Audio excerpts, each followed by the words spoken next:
this one. Good afternoon also for those that are online. Hope you are getting me. Hello, can someone raise the hand? Okay, I can see Enoch clear. Okay, that's good, that's good. As I said, my name is Richard Dushime Mudahera. In short, RDM. I'm from Congo. For those who may be interested for the nationality, I'm also a student here doing IT.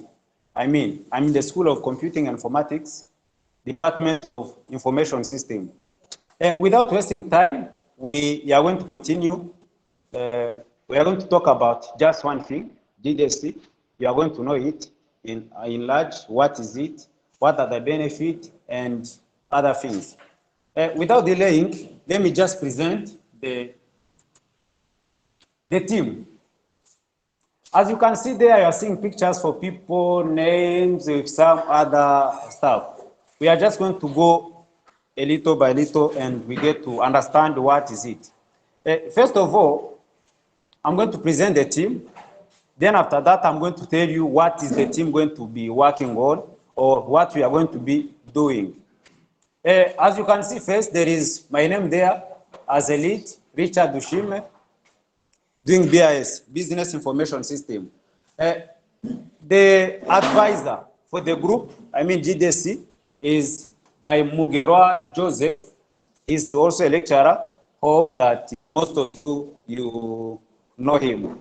We are supposed to be here, but unfortunately, he has not yet come. He may be having, yes? Oh, okay, thank you. He's now here. Oh, thank you, welcome. Okay, finally, he's now here. We also have the co-lead. He's called by Joshua Sereko. He's the guy who can greet you. For those who are online, maybe we are going to turn on the camera later and we get to see people who are here.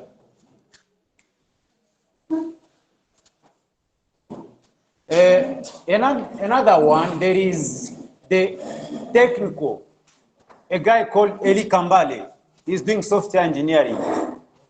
He's our technical guy. He's the one occupying that post for technicals. He's the one in charge of preparing, event, what we are going to talk about, bringing things or topics that each and everyone needs.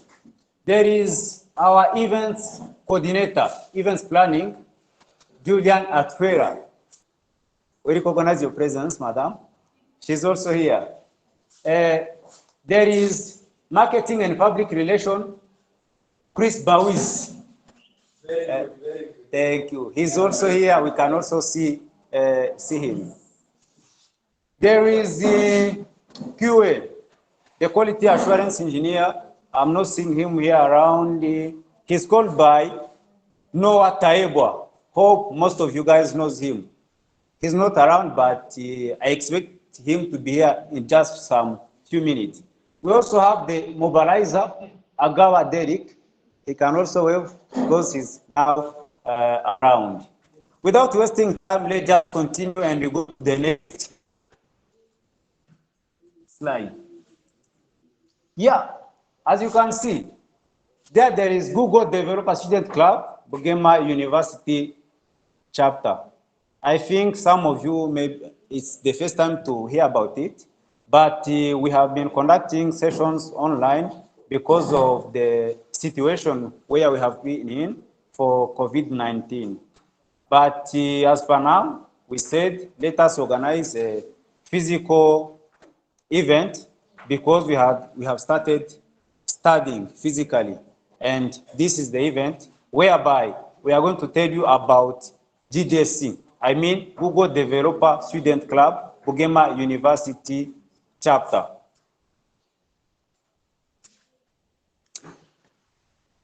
Next is just that welcome to GDC, Google Developer Student Club, Bugema University chapter. I don't know if you are reading those things that are written there, but it says, let me try to, okay, yeah, that, let me just say just one thing is that we are here to cover the difference between theory and practical. In simple words, that's what we are here for, covering that difference.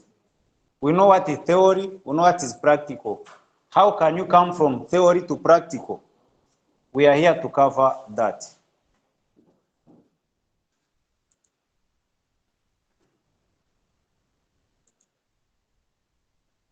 Yeah.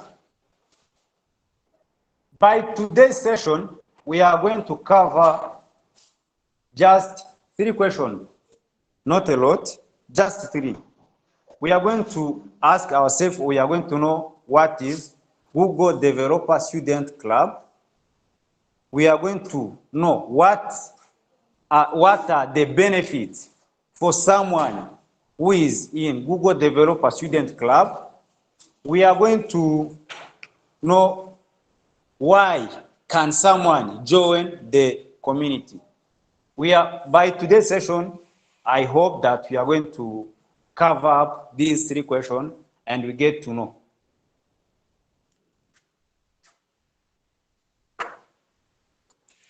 Next, just one sentence that you can make an impact in your community. How? We are going to see it. You can make an impact in your community.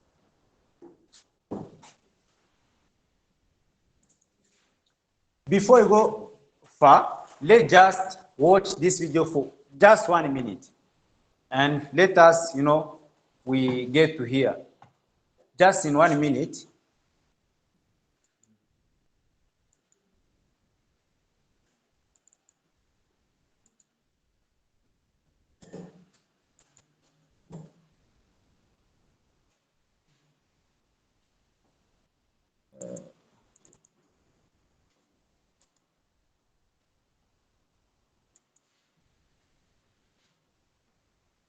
It's like the source is no longer, it's not there.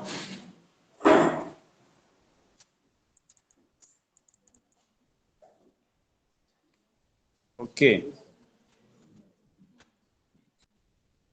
It's okay. It's like the source is no longer there. But we're here to do that. I don't know if you are seeing very well. Let's just now start answering those 3 questions only that we said when we are starting that we are going to cover. Only 3 questions. Here is the first question, that what is GDSC? In full, it is Google Developer Student Clubs. What is it? Google Developer Student Clubs are first community groups that for college and university students. It is first groups for college and university students. Secondly, that those groups for students that are interested in Google Developer technology. That's the second thing. It is first groups for students. Secondly, that group of students that interested in Google Developer technologies, or people are interested in development. Thirdly, it is students from all undergraduate, means that from everywhere, as long as you are having that interest for development. You can be from any school, anywhere, as long as you are just having that interest. Thirdly, it's or after joining, after getting interest, we have the programs with an interest in growing as a developer. That one we are not getting it. I said like this, that Google Developer Student Clubs are community groups For college and university students interested in Google Developer technologies. You don't need to be only in Google technologies, but as long as you're interested in development, students from all undergraduate and graduate school,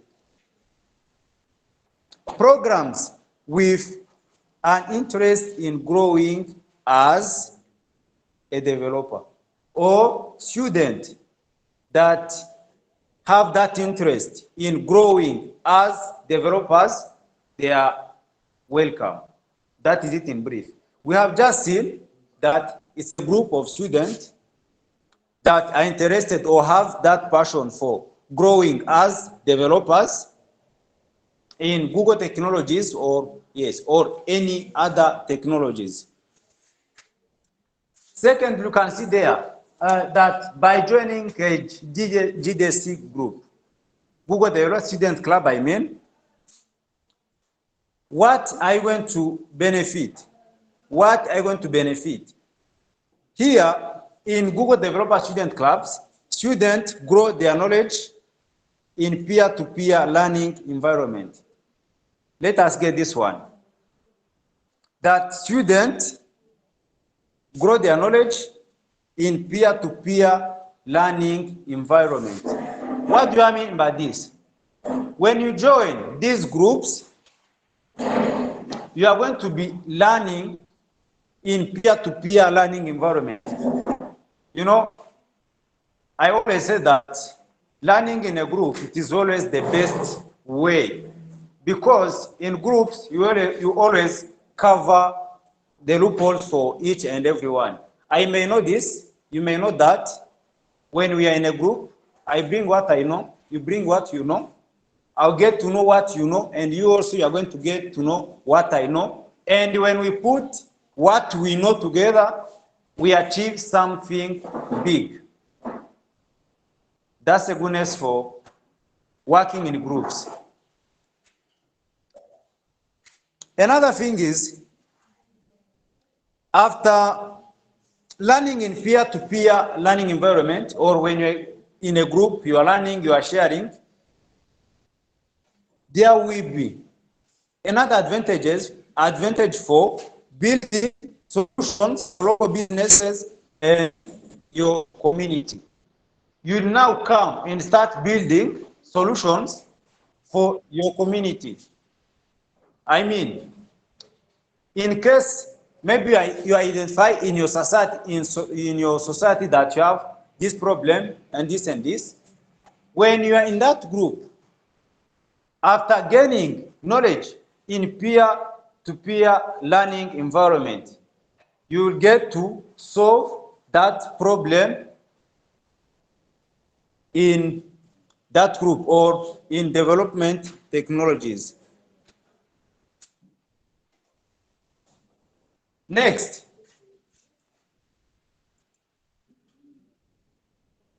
I've just said about Google Developer Student Club.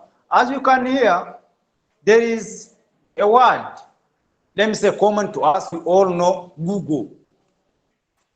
I have an assignment, Evan, you go and Google. The support.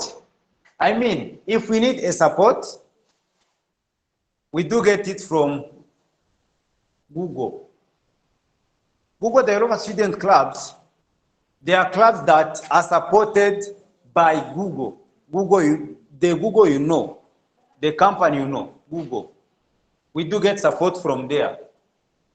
And they are the ones supporting us.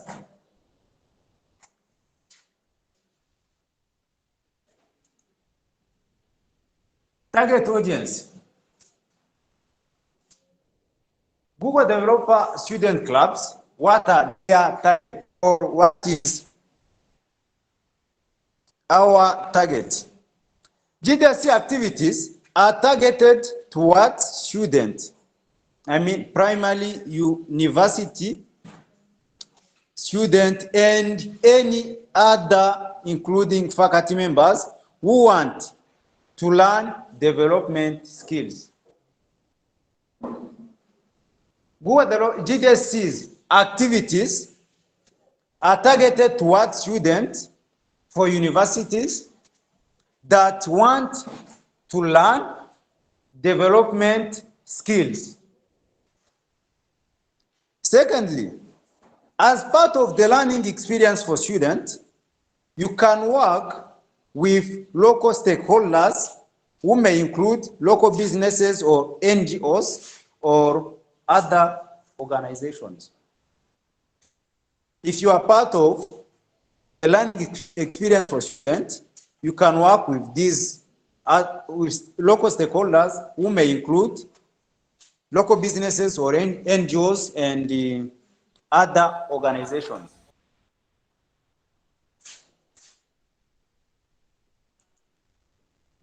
Next, benefits. The first question was, what is GDSC, Google Developer Student Club?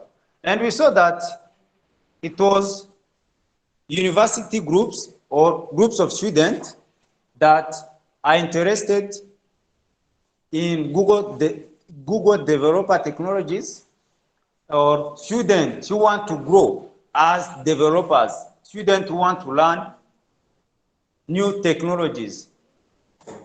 In universities, you grow in a group, you get to learn, you share when you're in a group. And you also, lastly, you do get to build solutions for local businesses or solution for the problem in your society. Then we are now the benefits. What are the benefits? If I join the club, what will be my benefit? You know, in each and everything, let me say in this world, you know, we always look at the benefits. If I join this, what will be my benefit? Yeah, there is some benefit.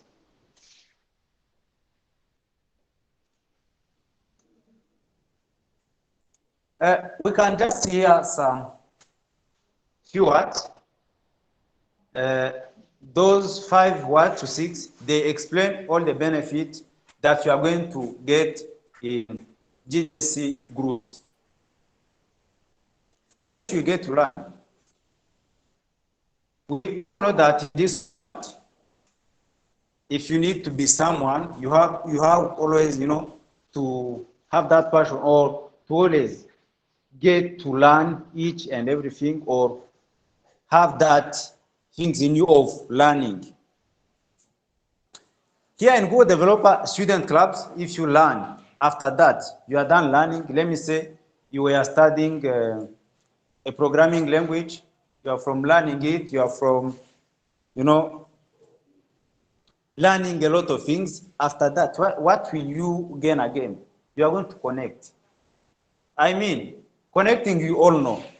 In just simple words, connecting, let me say in this world that we are in for technology, you know, we no longer always come to meet each and every time, but now I can connect, you know, with some people that are outside. We get to work together on a project when they are not here. I'm just sitting in the lab or in my room. We do get to work on one project. What I first learn, after learning in this group, then I connected with that person, and you get to develop and help each other. Another thing, you will build. Build here, it always come in our communities. We always see a lot of challenges. Let me see, even here at school, we are learning what is development, or we are learning new technologies. Those technologies are there coming to help us to cover up or to help us in solving the problem that we are facing in the communities. Things that we've been maybe doing manually, a technology will come and help us to maybe automate it.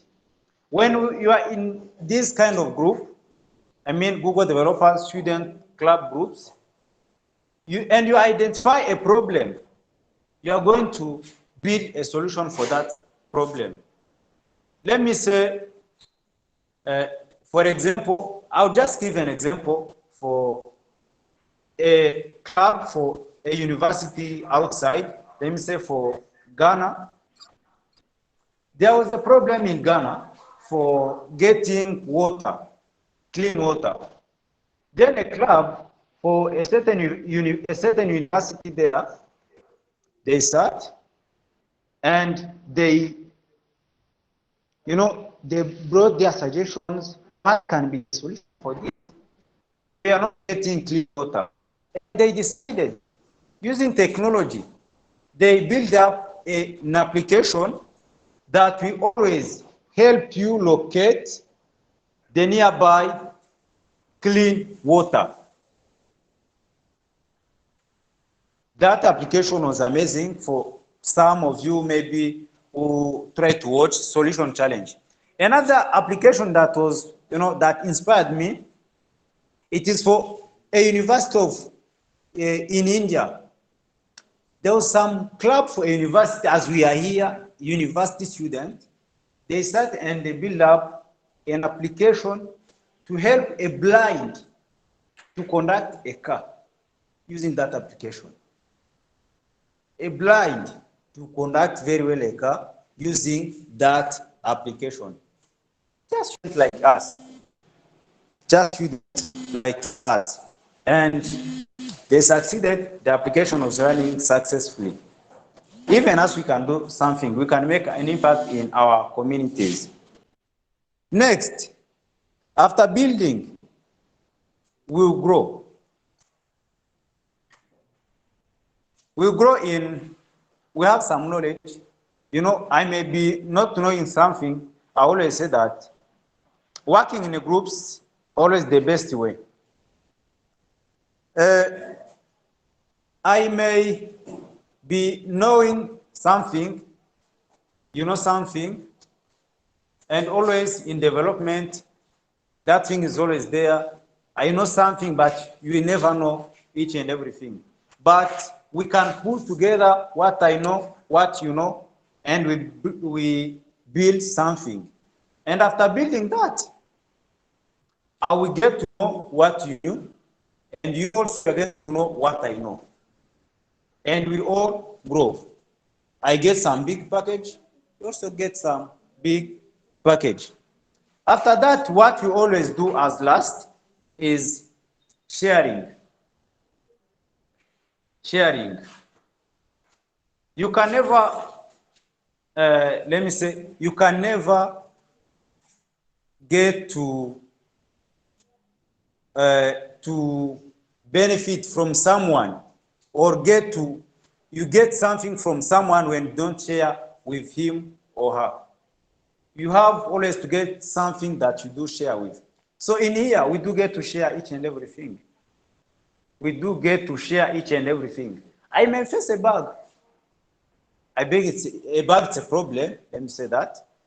A problem, after facing it, when you maybe yesterday face the same bug, and you got a solution to that same problem. So when we are sharing, I won't suffer because you'll have solved that problem. So in brief, here we do get to learn. After learning, connect. After connecting, we build. After building, grow. Then we get to share.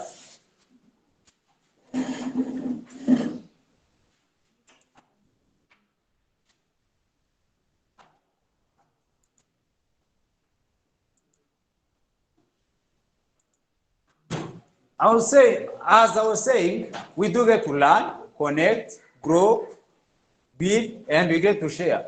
Then, the last question, as I'm concluding, why join? Why should I join this group or this community?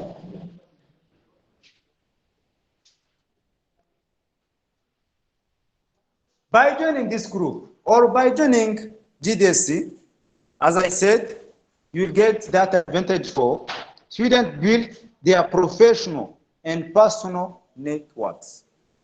Professional and personal networks get access to Google resources and work to build solutions for local problems in learning environment, in a learning environment, in peer-to-peer learning. You build your professional and personal network. You get to know people from outside. You get to know them. Then you get access to Google resources. After getting access to Google resources, you build solutions for local problems in a learning environment. I mean, in peer-to-peer learning environment. That's just brief.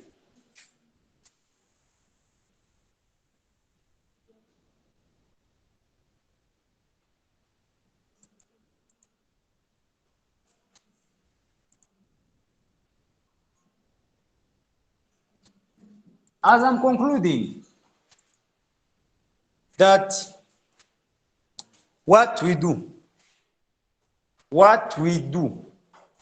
we have now started learning, here studies are now physical, even online we'll be conducting, but what we do, it is always technical workshop.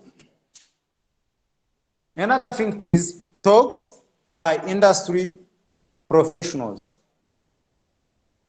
Sadly,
so that we launch officially the project,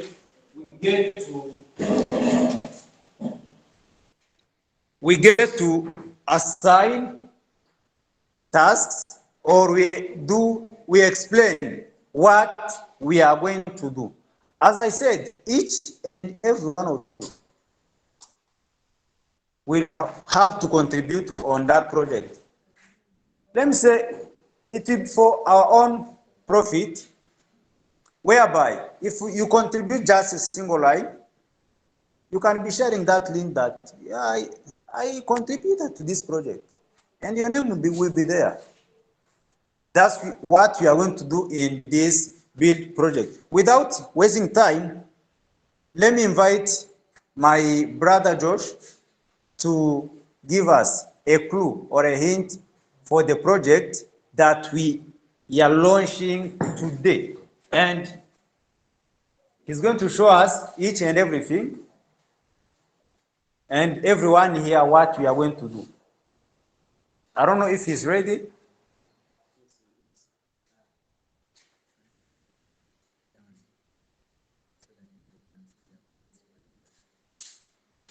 Okay, I can see he's also ready. He's going to share his screen. Thank you, thank you. Let me welcome Brother Josh so that he can give us a hint of what we are going to do in a project. Thank you for your patience.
You're not sharing.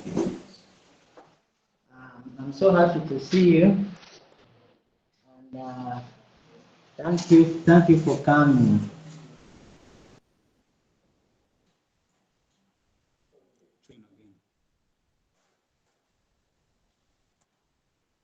Okay, let me rejoin here.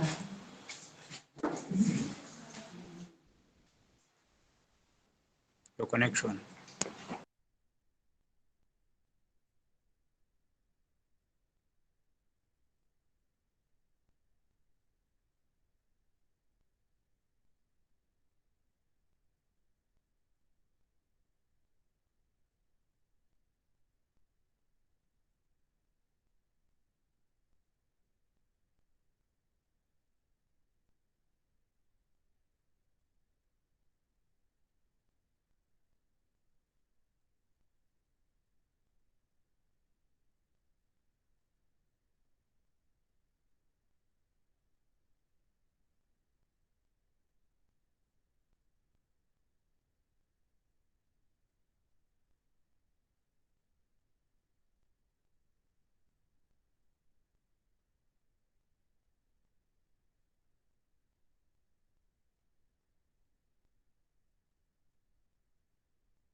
So you will be getting from there. What you are doing, just look there. Use the mouse.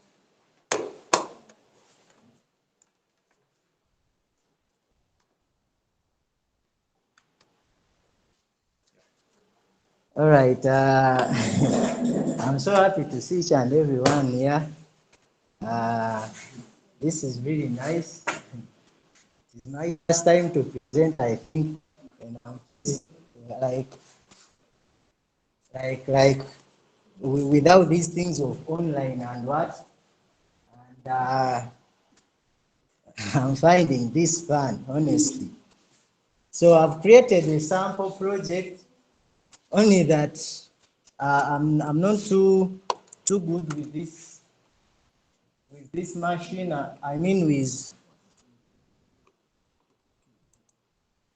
I'm not too good with this session. I mean with using this projector, but okay.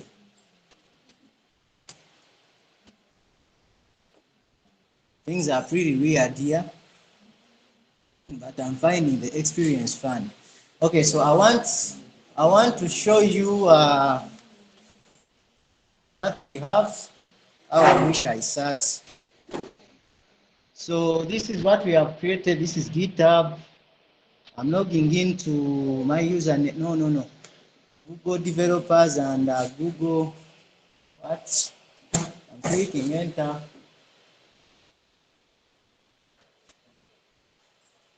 Awesome. So this is what we have.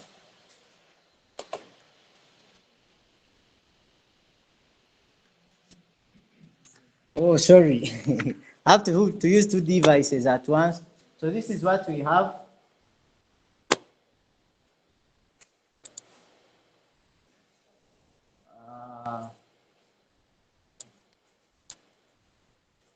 Awesome. So this is the sample project I created. I used three technologies. It is failing. No worries. This is just a deployment that is failing. I'm having issues with Docker and Docker installation. Deploying. That's not something worth worrying about. The only thing we should.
I wanted to show you on GitHub. So what I'm just going to do, I'm just going to drop the link to this repository. I downloaded the, I created a repository, and then I cloned it, and it is this repository. What you are seeing is the repository I created. I pushed it up. So this is oh, this is my local file. So I think I have to drop the link here. I have to know to drop the link to the WhatsApp. So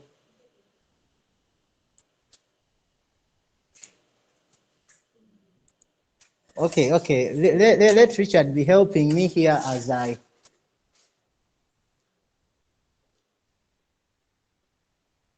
Let me just drop you the link in the chat for the for the repository, such that you guys can take a look at you just go to GitHub. Actually, let's just do this.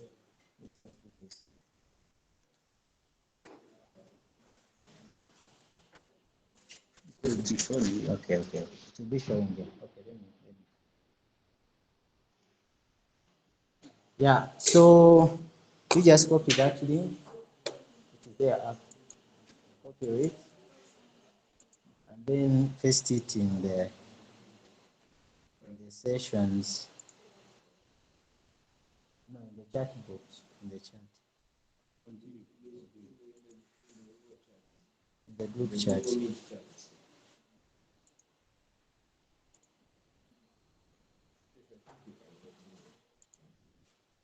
Yeah, so what Richard is trying to do is to share the link in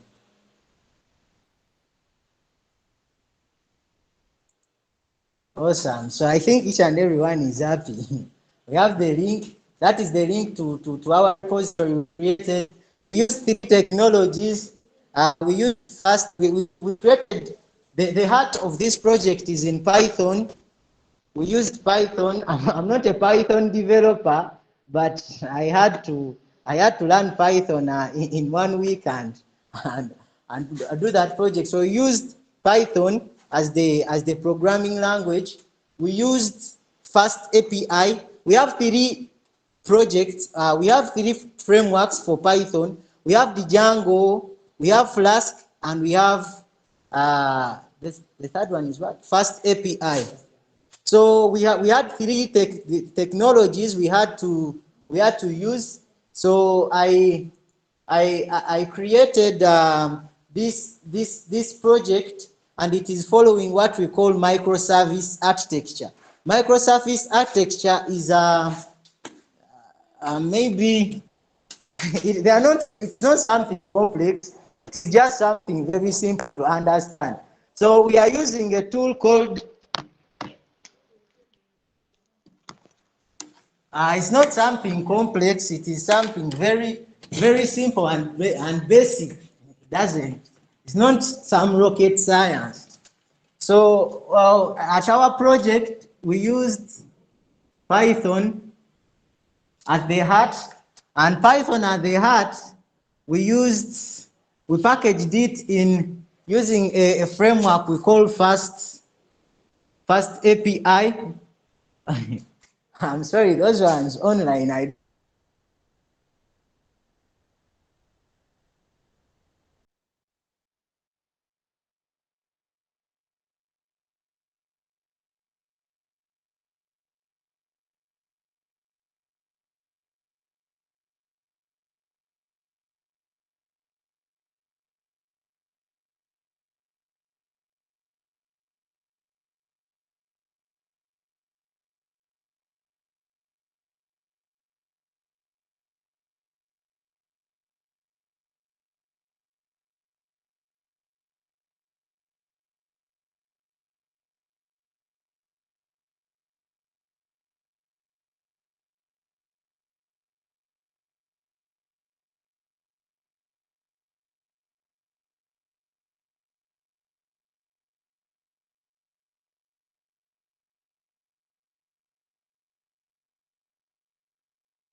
We didn't need a tool that has full stack. We didn't need a tool that has both front end and the back end. We needed a tool that can render our back end as its own, or can render both the front end and the back end. So Flask qualified for this, and we just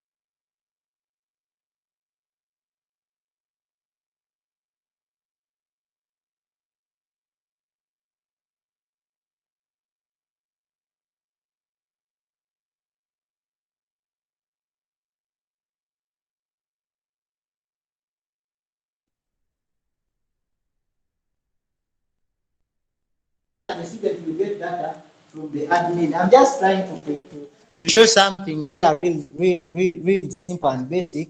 So here it means there will be time taken to access resources from this service from this service to this service. And there will also be time taken to access resources from the admin to the student and otherwise. You get? So that means we need to create a project that is really fast. The problem with Django is that it is really nice if you are creating both the backend and the front end in the same, like if it is just a web application and each and everything is bundled within. If that's the case, then you don't need to Django will not give you a time. But if you are using services and you are creating different services that are independent, in Django it brings two problems. The first problem is deploying. When you are deploying different microservices using the different microservices created in Django, you will get problems of communication between the microservices. So that is one reason that I used that. I don't know whether I was so technical or I was not, but that's how I understood it. It's not something complex, just something simple. The next reason, so the first reason I said is the Django fast API, as it said, it is very fast and it is manageable. It doesn't give you a lot of hard time when you are communicating because each and every microservice is going to be running on a different port. Imagine a scenario when you are deploying this on a different server, you are also deploying this on a different server, you are deploying this on a different server. If you are using the Django, it wouldn't be nice. So the third reason why I was like overview we use fast API at the back end is that it is a new tool. It is a new tool. Being new has some problems of like resources you can have. They are limited, but it is really a basic tool. It is very simple. Yeah, it has only some model. It has some models and view. Its architecture is also not as complicated as the Django because the Django has a lot of things bundled in it. That's how I thought about that. So I've talked about the architecture. I've talked about the tools I'm going to use. We also had to use Docker, Docker Compose. So when we use Docker and Docker Compose, Docker is just a tool that helps us to manage our containers. Just, you know, several times when you are running an application, you find that you need to run a lot of commands at the same time. So the good thing with Docker is that you only run one command and it does the rest for you, so long as you have configured it very well. In terms of deploying, you only run one command and it does the rest of the things for you. So that's the good thing with Docker. So those are the few tools we use. So let's I think we should go the dark way and run this and later it show us what it has. Oh, maybe another reason why I used fast API is that, you know, we are suffering with one problem, documentation of our code. So I thought we use fast API because it has some good documentation. It generates automatic docs for your APIs. We are going to see it as I try it here. So let's no, I want the other VS Code. Let's open VS Code as like here. We open it here. Are they seeing? They will be seeing. Guys online, are you able to see VS Code terminal? Like VS Code window? You're not seeing with VS Code window? Let's share it again. VS Code. Yeah, that's it. Okay, so all right, so that is what we have. I think it is showing even online. So let's let's go the way most people don't like seeing. Let's confuse people who are not doing IT. Okay. So what I'm having here is my readme file, readme.md file, and what is it having for us? It has some. I want the part of running. I'm interested in the part of running the project. So this is the architecture we have. You will read this yourself. So this is the only command you need to run. This command will help you install the database. That one. And this command, you can go the manual way and first create an environment and then run Python and then do what. But me, I want to use Docker because Docker is simpler. I would rather go into something where I run one command. So what Docker does, let me show you. So what Docker does is just to set up our Postgres. Just set that's our Postgres, and yeah, that's the only thing it does. And we have two services. We have the app service and the DB service. But what you just do, you just run the application. With time, these things are going to be. What am I doing? With time, these things are going to be complex. Let's just aim at what I'm going to show you. I know it could be looking weird right now, but with time, they are just going to be just something simple, just things to simple and easy. So let's run this. So what you just need to do is go to the README file, look at it, and I just want the running part. I'm going to use Docker. So if you are to use your Docker, you need to have two things installed. You need to have Docker installed and Docker Compose. I don't know, on Windows it is some, on Linux it is some simple thing. You just execute one command. And then another thing maybe you need to do is you need to give Docker sudo they call it sudo what? Privileges, sudo privileges. I don't know about that. But what I know is to make it work. You just need to give it privileges. Whether they are called sudoers or what, I don't know. So you give it privileges, and after giving privileges to your Docker, and you have installed Docker Compose, you get this command, and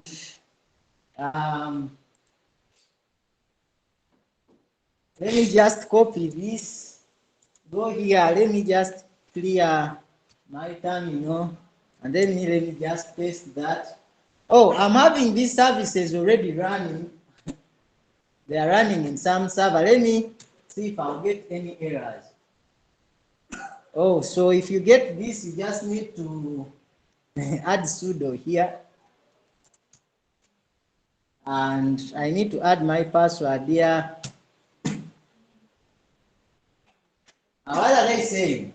Oh, I had built this. I ran this project before, so if you didn't run it before, you will get some compilation and downloading resources, blah blah blah, such stuff. You just only need to sit back and wait for it to complete. When it completes, you will have something like that, and you will also need to run the app.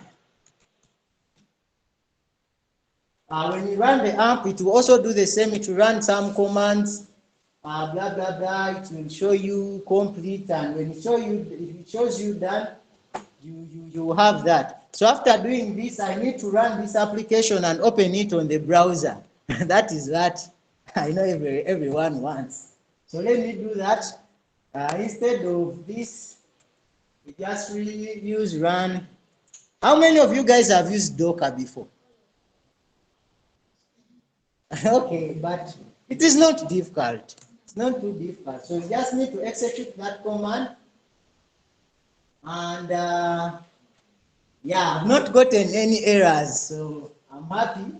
So after doing that, you will see that it is now running. So I just need to open my browser.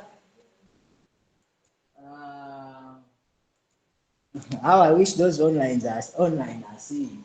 So I'm having, oh, let me first run this.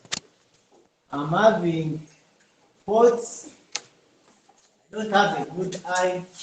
Oh yeah. So I'm having port 800. I'm having port 80, and the port I want is not port 800. I don't want port 8080.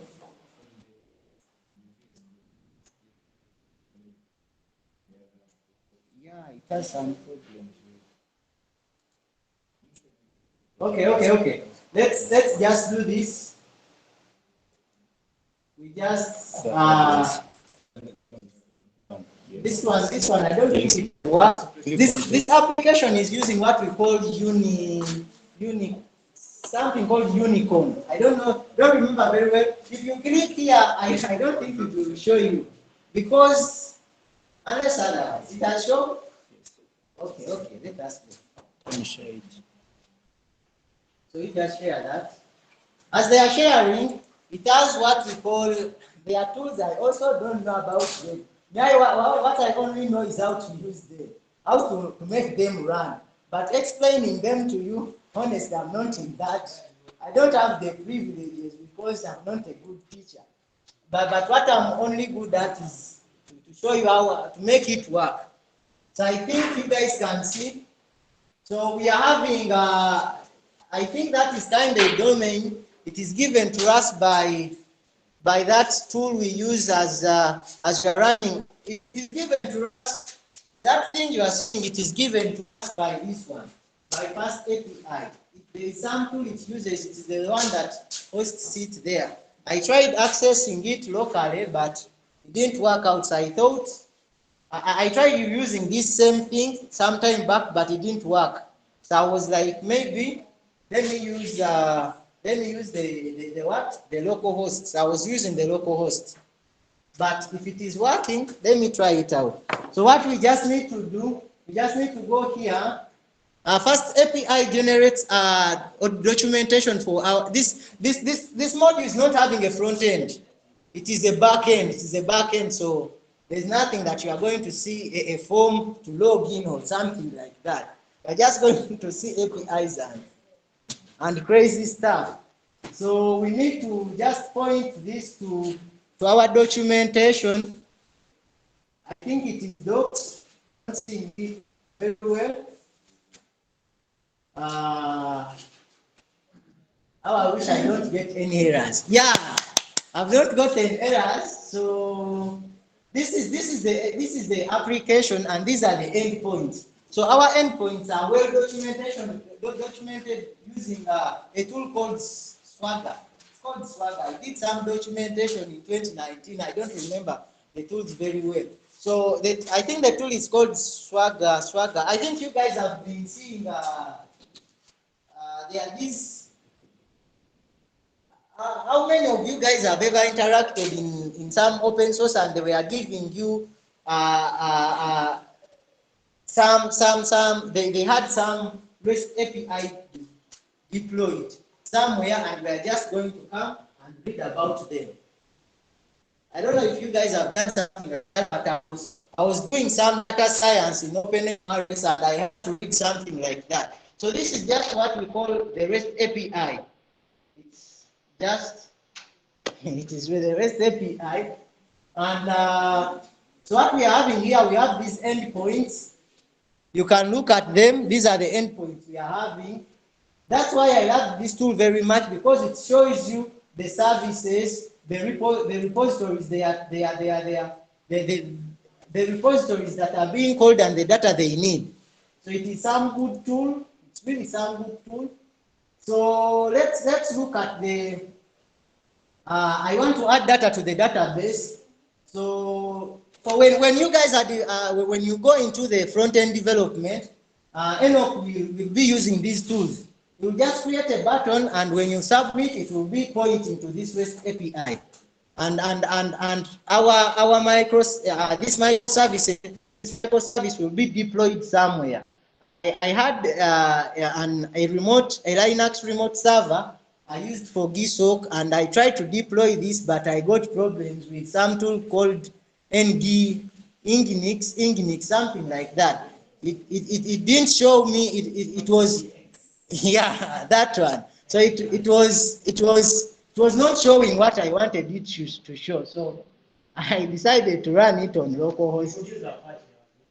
Yeah, I don't know about that one, but okay. So this is the tool. So it is some REST API.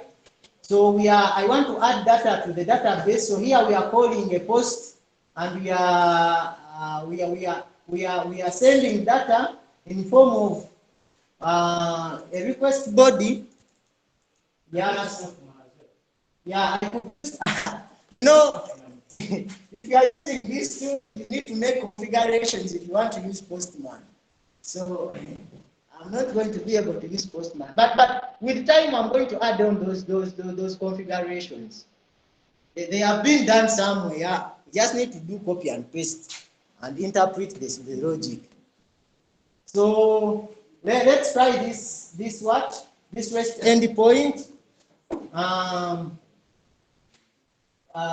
Where is the try button? It has to be somewhere here. Try it out. So we are trying the REST the API here. So let me add in maybe blah blah. I'm not seeing. I don't have a good site, but I'm just adding database. So here, what I'm doing.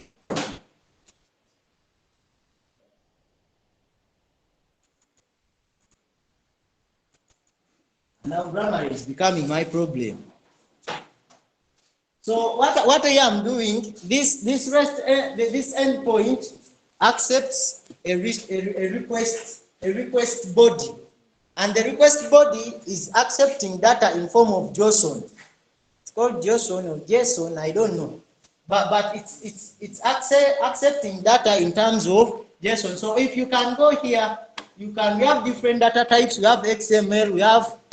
There are very many. Where am I?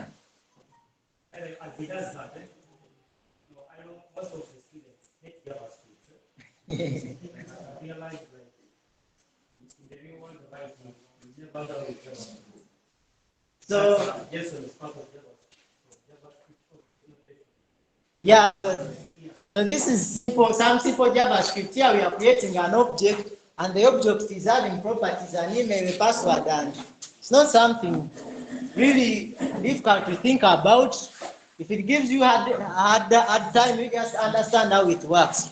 You will understand later as we are developing. So let's execute this.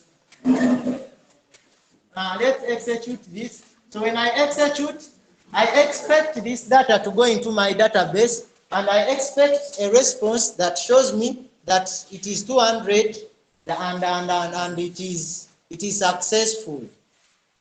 Yeah, so let me just click execute here. When I click execute, how I wish I don't get any problems. They are showing me the data that I have sent. This is the data we have sent. I've sent my email, my username, and my password. I'm sending it where? This address, and they're showing me bad request. Oh, I'm having a user called Gdsc already existing in the database. So let me just this to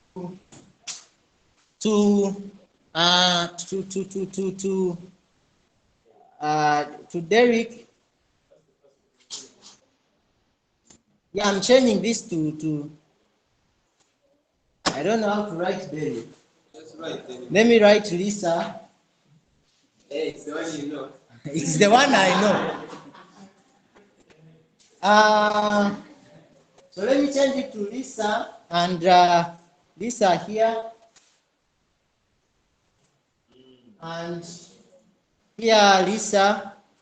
So if Lisa is not in my database, it's going to I'm showing blah blah blah response to this one. server successful details, So you can download your data. So they are giving Lisa a token, an authentication token, because I integrated it with OAuth and what. So this is the data that is going to, So the data is already there in the database. So let me try getting the user called Lisa. Did I use capital letters or small letters? I used small letters. So let me just go copy this user, and I'm just going to show you only 2 APIs and we end. The rest you will understand as time goes by. So I just want the endpoint, users, get user. So this is the endpoint where we are getting a user, and successful request will bring us 200 accepts data, blah, blah, blah. I wanted to get user by username. I don't know if this endpoint is here. I think we don't have that, but I think we have get user that accepts a user object, and let's try it out and see what it will give us.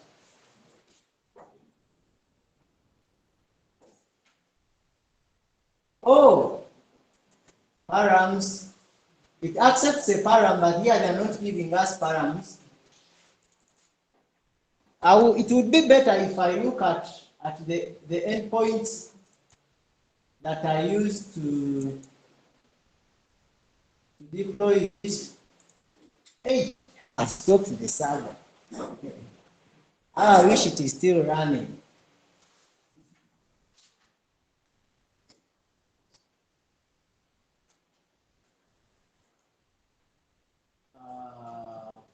It was in Firefox. Yeah, so let me refresh this. I sketch whether my server is still running. Yeah, it's still running. I thought I had stopped it. So let me go back to my terminal, my VS Code. I'm there already. And when you just look at the architecture here, they show you the different routes. So maybe I don't remember the endpoints very well. So maybe I go to the routes and users. You can get a user. What does it accept?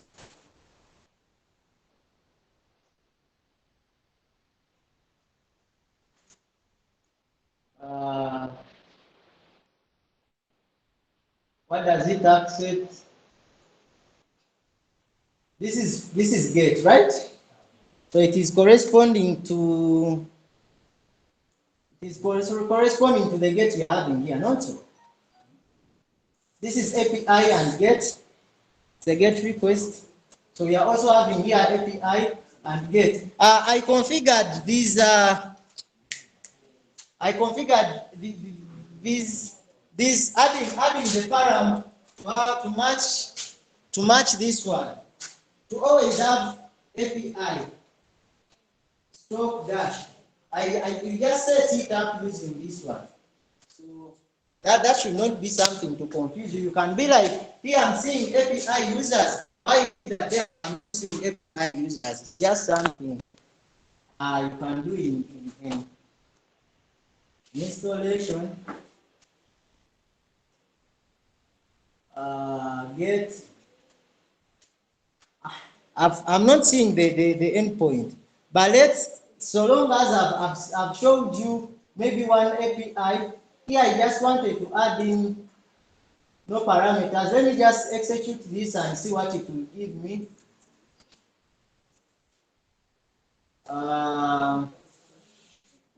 Request body, authentication required. Oh, I have to first log in. So let me first log in with the different users I have.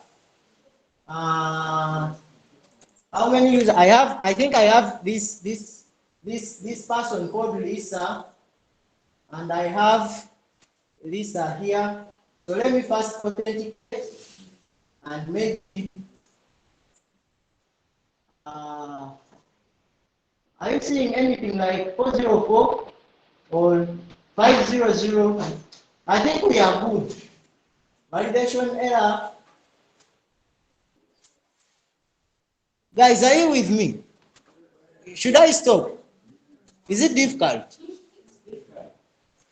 Okay. Maybe to reduce the confusion here, that is how you interact with it. You just need to know something we call REST API and how to invoke data to the server using the REST API. People who are going to be too much into development in the front end, you will have to know this a lot. So that's it. So let me stop here. Even time has gone. And I really thank you for the time, but you will be here, you will look at it. Look, this is just a user app that has some articles and public. It's just like a book management, something like that, where you can post and do what. It's not something really something that can, it's not a project that can interest anyone. Just something simple. So let me end here. And how I wish each and everything I discussed, people have gotten a clue. How I wish I was not too technical. Yeah. So that's that. So Richard, thank you for this time and thank you for everything. You will clone and run it yourself. If you get any errors, you ask Google. I also don't know. Wait, just a minute. Maybe before Richard speaks, I would love all of you, if you have a question, you keep it at the end. You're going to have a session for questions. Every kind of question.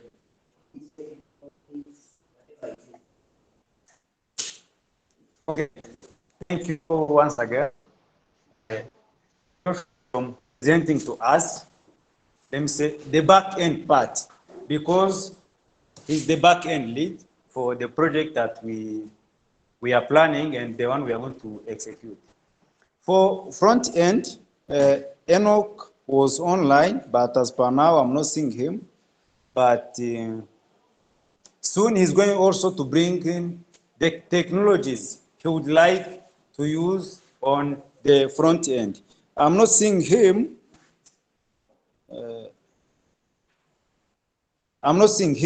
But we are also supposed to talk and also present the technologies he would like to use on the front end.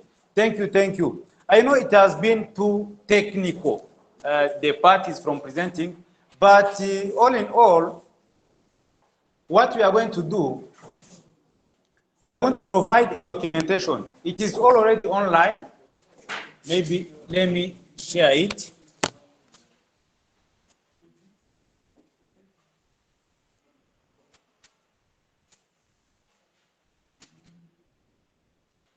Let me share it.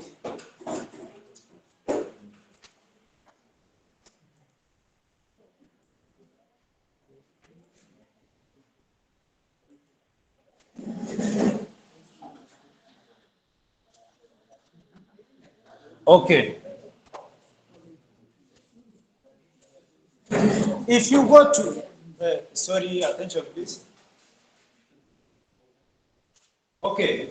If you go on GitHub, you are going to see the documentation for those who will be interested in the back end. There is a documentation on how you can set up the.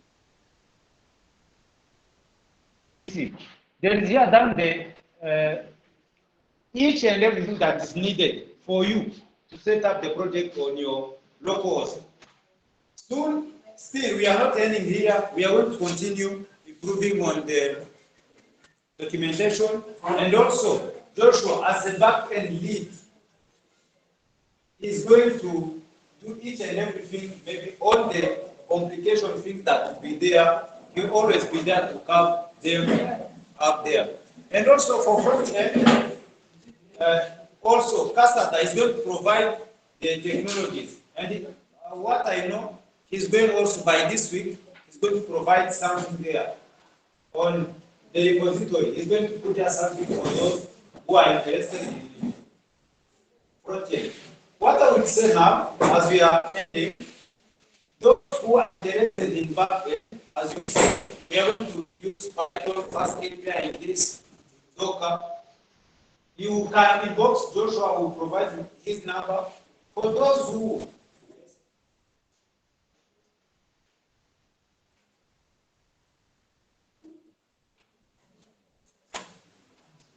okay, thank you, thank you.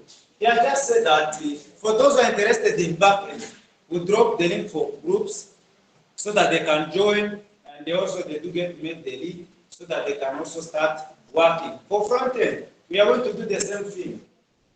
We are going also to provide a link for a group for those who are interested in front end so that you can also get to work. Thank you for today. Maybe before we end, I would like to invite our advisor so that you can just give us some questions regarding the advisor. Thank you.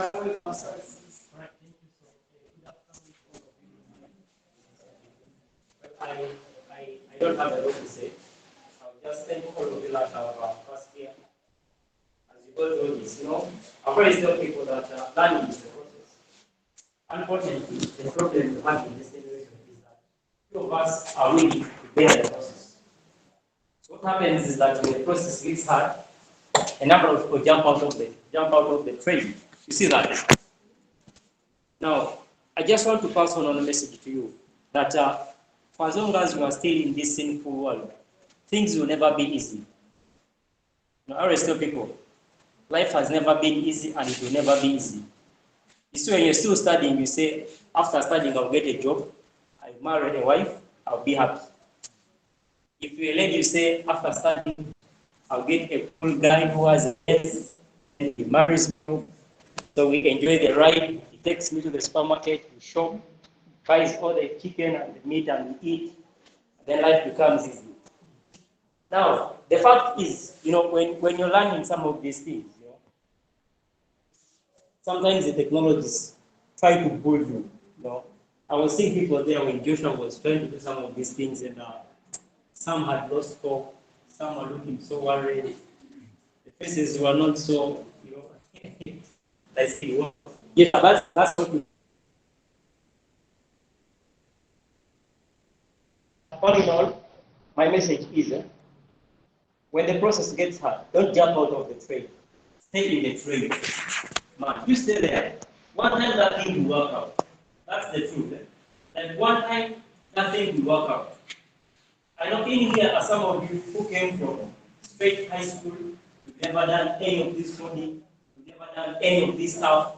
And every time you see someone displaying video studio code here, you see somebody displaying here something, it looks so unique to your eyes, looks disgusting. My message is don't jump out of the train. I remember when I just joined campus, I was just naive from my high school, and some of these things people talk about OSI, people talk about Java. It's like somehow it's somewhere on the moon.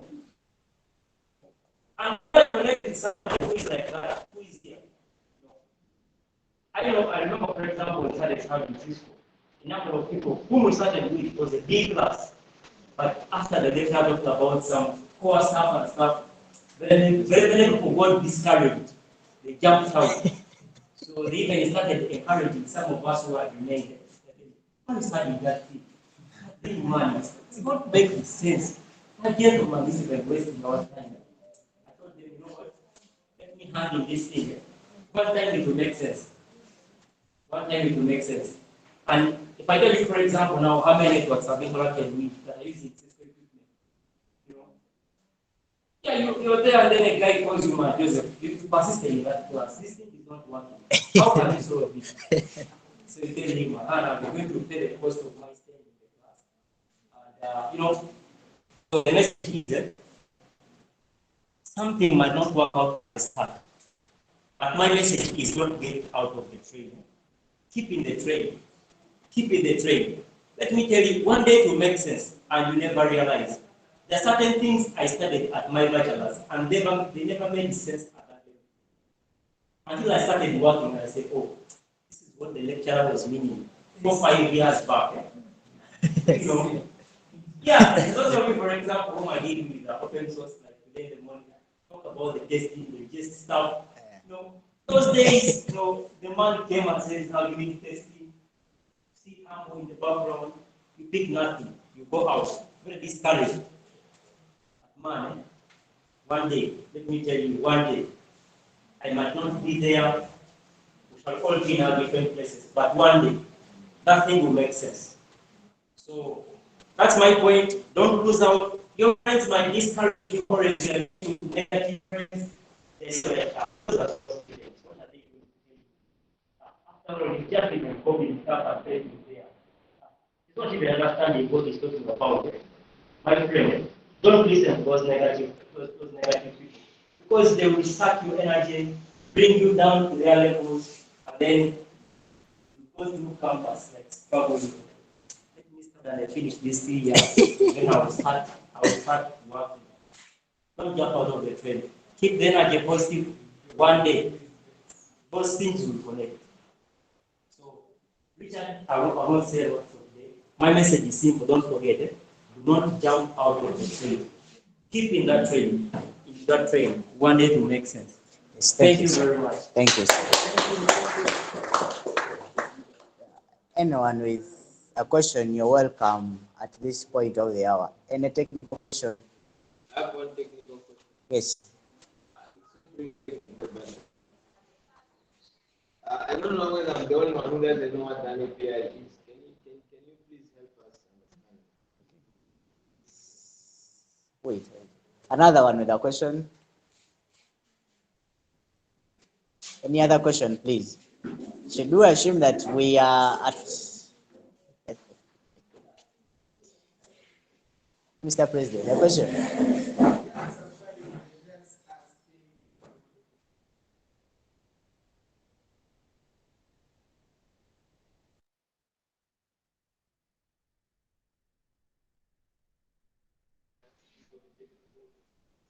I can't hear you. Louder, please. We were asking. Yes.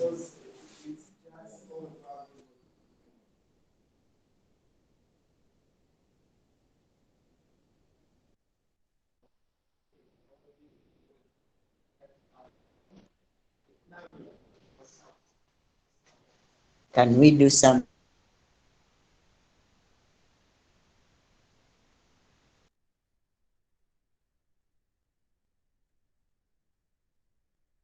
Any other question, please? I know there are questions there, please. I am begging you. You guys are thinking about the questions.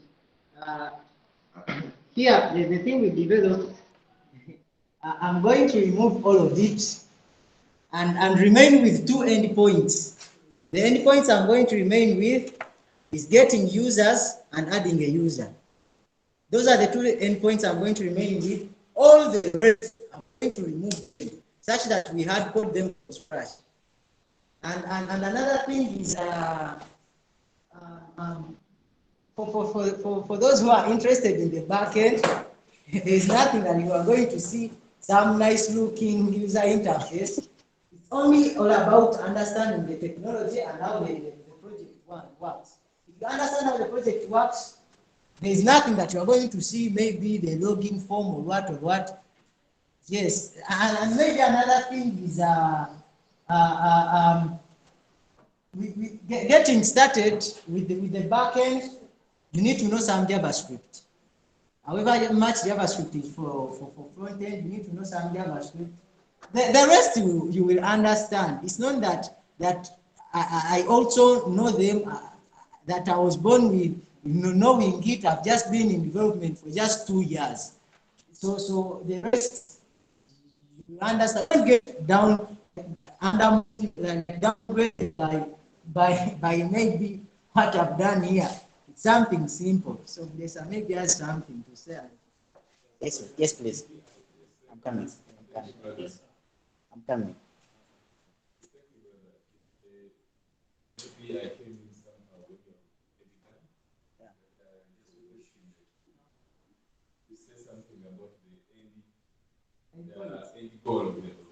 Oh, yeah.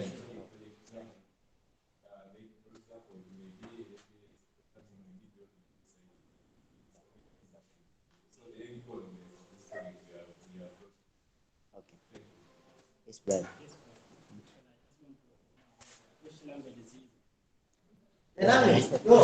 Wait, Sasha, I think I would request Mr. Mugera to talk about that issue for another time. I think we've had issue of languages some time back. So,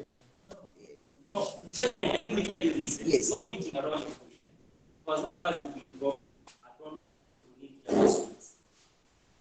At one point, let me tell you.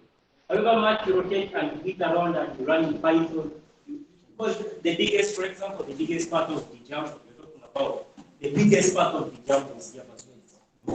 Though it's a Python framework, but the biggest part of it is JavaScript. So I don't want to get some capacity around.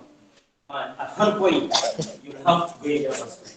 So at least, and for example, as equals, you can build a full project just using JavaScript alone. Front end, you go React. React is a JavaScript framework.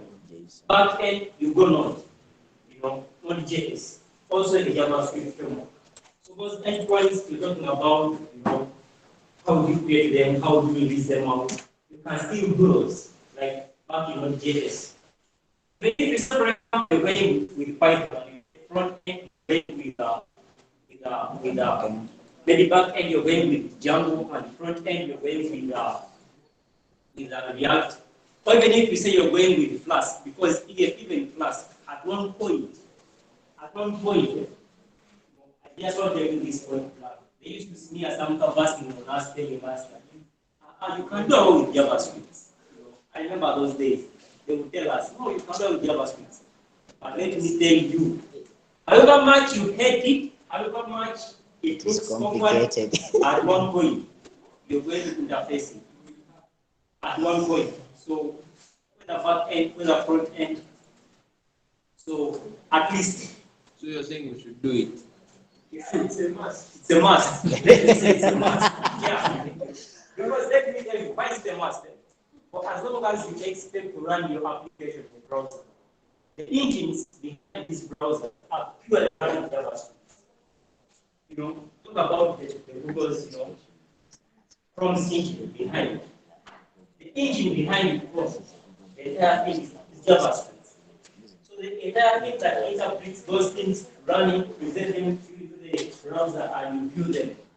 JavaScript. So if you interact with it properly, you also understand JavaScript. Yeah, so thank you, Mr. Mugera, for that. Yeah.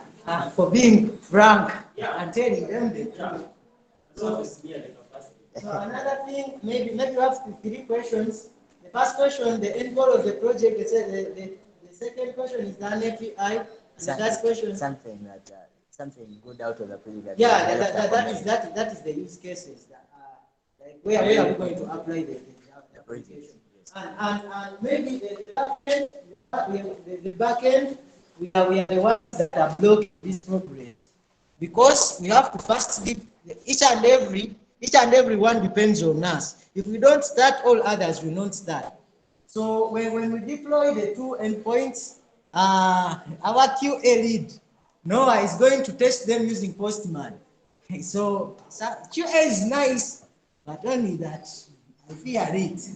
But it's nice, so you will start up with testing the endpoints to check whether endpoints are returning data very well. What happens when the param is what, blah blah blah.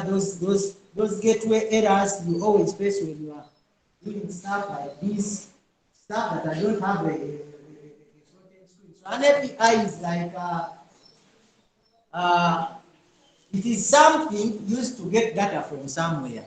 If you have, because you are having some place where you store your data, so the tool you are going to use to get that data to where you want the data to be is what we call an API. So, in simple terms, that is the simplest way. It's just something you use to fetch data from where you want to fetch it from.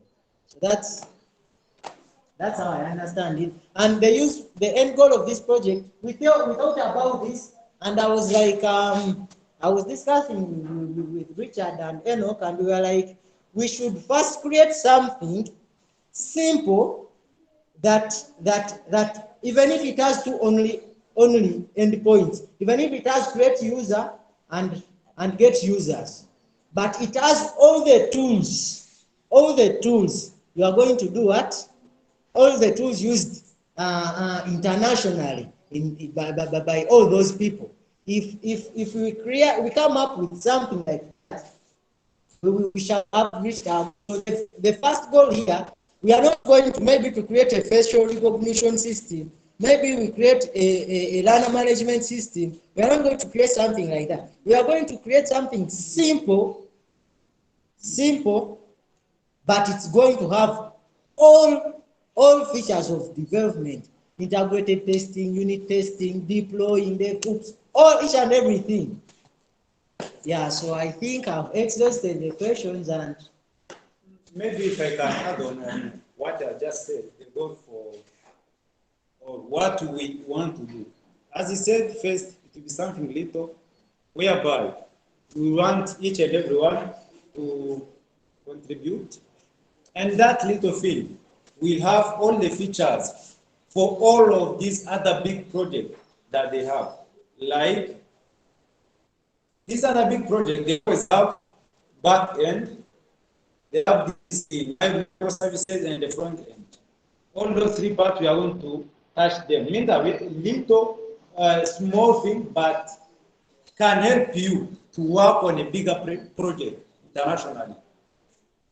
That's what we want. For the front end, we are going also to introduce it, but that is the goal.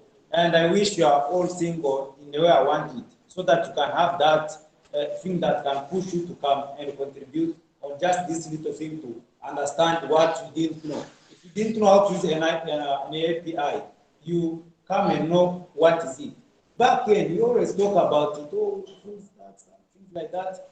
You come and see what back ends do, what front ends do. After knowing what front ends do, back ends do, full stacks do this one. Yeah. And another question for asking a question that can we come out with something? That was his question. yes, it's going to help the community. Yeah. It's like, can we solve a problem in our community? That's a question you are trying to ask. I would say yes, we can. As long as we put together our efforts, we can solve. You contribute your one line, my one line, another line.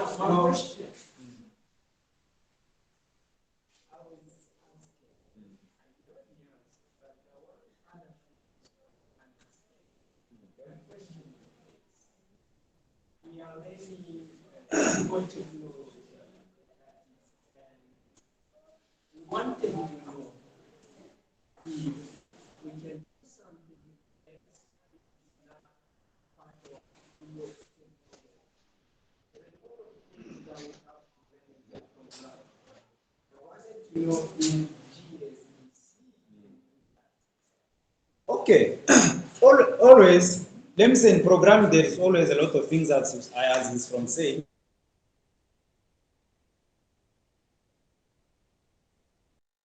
Android,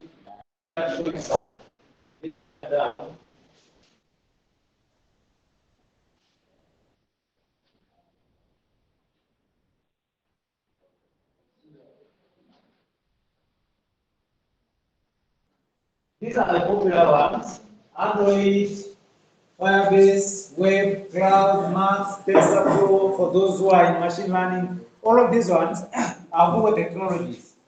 But we may not be aware of what.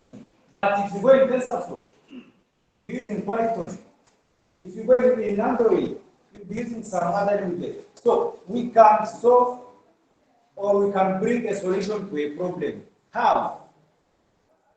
If we sit maybe and decide, let me say here in Bugema they don't have, what can I say? Let me say maybe there are the many gate, we sit and we decide maybe to build an application that always help them to register this name that we always write. We always write their names each and every time that we enter and we go outside. We can sit and make an application whereby you will always go and mark your name on that one. We have solved a problem in the community. As long as we put together and what I know, we'll do something. And we are not ending here. After this project, we have to make teams. Then after that, each team will develop something. Hope we are going to do that. I don't know if there was any other question apart from.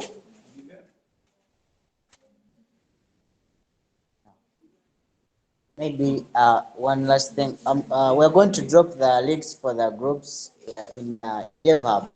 For those of you interested in back end, those of you interested in front end, those of you interested in front end, back end, yeah, we'll drop the links for the for registration today. So you make sure you register so that we could split the teams and probably get started on that. You can see the project is already there moving. What is delaying is putting the teams to work. So as fast as we can, if we could, if we divide ourselves, then we'll start deploying the teams to, and then start giving out work. You know. Yeah. Yeah. In conclusion, and I directed edge because we have delayed. I know most of us we don't know anything. You know, we don't know much about programming. But what you are building here, it's not advanced. So each and every one going to contribute. You just add that H1 is enough. Opening tag and closing tag. That will be enough. So if you don't know anything or you don't want, it's okay. Don't